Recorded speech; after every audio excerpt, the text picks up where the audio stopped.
Monsieur le Président de la Chambre du contentieux de la Cour des comptes, Monsieur le Premier avocat général au parquet général près la Cour des comptes, Madame la Présidente de la Chambre régionale des comptes, chère Armelle, Monsieur le Procureur financier que j'ai vu tout à l'heure, Monsieur ou Messieurs les préfets, je ne sais pas, on en a un, ça c'est sûr, deux avec moi, mais je ne sais pas si les autres sont là.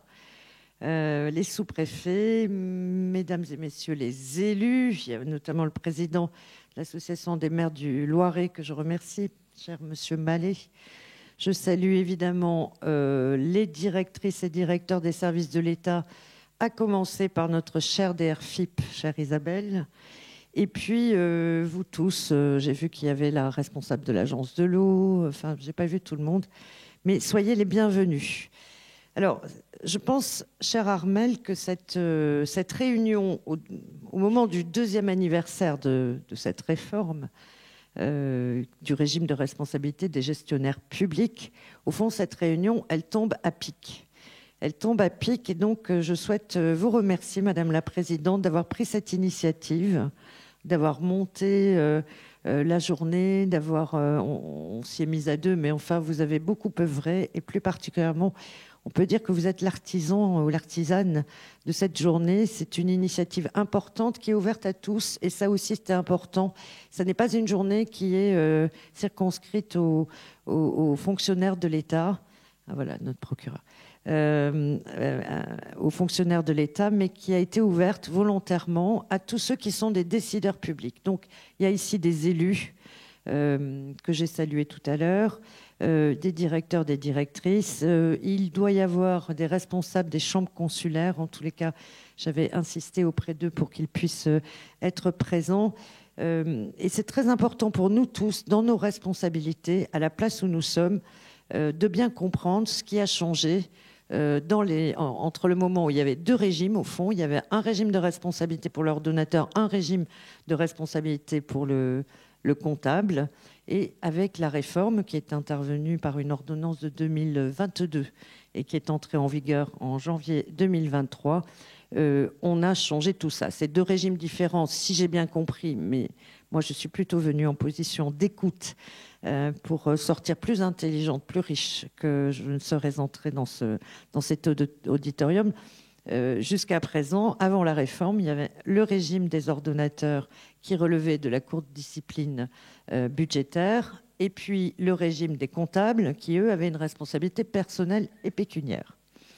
Mais au fond, à la pratique, le dispositif est apparu comme daté, comme peu opérant, voire injuste, en faisant parfois reposer de manière non justifiée sur le comptable des erreurs formelles commises par l'ordonnateur. Bref, donc l'ordonnance de mars 2022 réforme ce dispositif. Je dois vous dire que pour nous, c'est un bouleversement, pour nous les ordonnateurs. C'est un bouleversement qui nous interpelle sur notre organisation.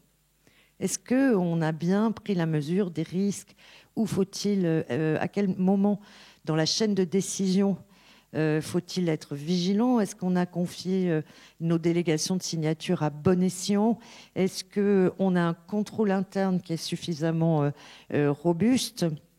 Et donc, c'est vraiment une réforme qu'il faut qu'on comprenne de l'intérieur, grâce à votre regard, grâce aux échanges, pour nous protéger tous en tant que responsables publics, nous protéger des erreurs qui pourraient entraîner notre responsabilité pécuniaire personnelle, n'est-ce pas, jusqu'à 6 mois de salaire sur les deniers personnels. Donc, c'est pas une mince affaire.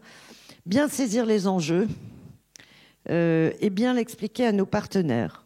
Alors, on a déjà fait un certain nombre de choses au sein de l'État pour former les responsables, les directeurs, les agents. On a partagé tout ça avec les organisations syndicales. Mais je pense que la pédagogie, c'est l'art de la répétition. En tous les cas, moi, je serai très attentive à ce que vous pourrez nous expliquer. Je voudrais dire en tant que préfète qu'il ne faut pas non plus sous-estimer. Je crois que c'est très important, et merci d'avoir fait le déplacement depuis Paris pour aussi que vous puissiez entendre cette réalité du terrain. Il ne faut pas sous-estimer, je pense, l'inquiétude que ça génère chez des élus, chez des présidents de chambres consulaires, chez des présidents d'associations, qui, en toute bonne foi, et alors qui donnent de leur temps, pour le bien commun, pour les autres, souvent de manière bénévole ou quasi bénévole, sauf dans quelques grandes villes, et qui confient en toute confiance le travail administratif à des collaborateurs et qui un jour se rendent compte qu'ils ont laissé passer une erreur qu'ils n'avaient pas vue, dont ils n'avaient sans doute même pas conscience, et qu'ils se retrouvent convoqués. C'est très impressionnant d'être convoqué par vous. Et donc, je pense que il faut aussi avoir conscience de ce besoin de pédagogie et de bonne compréhension de la réforme de ces enjeux pour qu'on s'y prépare les uns et les autres, et en particulier du côté de ces élus, qu'ils soient associatifs ou autres, ou responsables de communes ou de chambres consulaires, à une époque où on a de plus en plus de mal à trouver des gens qui sont prêts à s'engager pour les autres.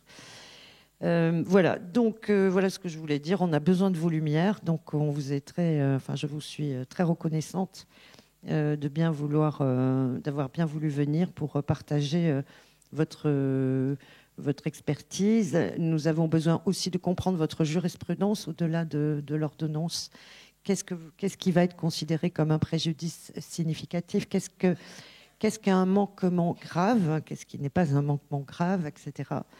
Voilà. Et donc, en tant que préfète, au nom des élus, vous me permettrez de parler en votre nom, messieurs les élus, bien que moi je ne le sois pas, et de tous les chefs de service de l'État, je vous dis ma gratitude pour votre venue cet après-midi.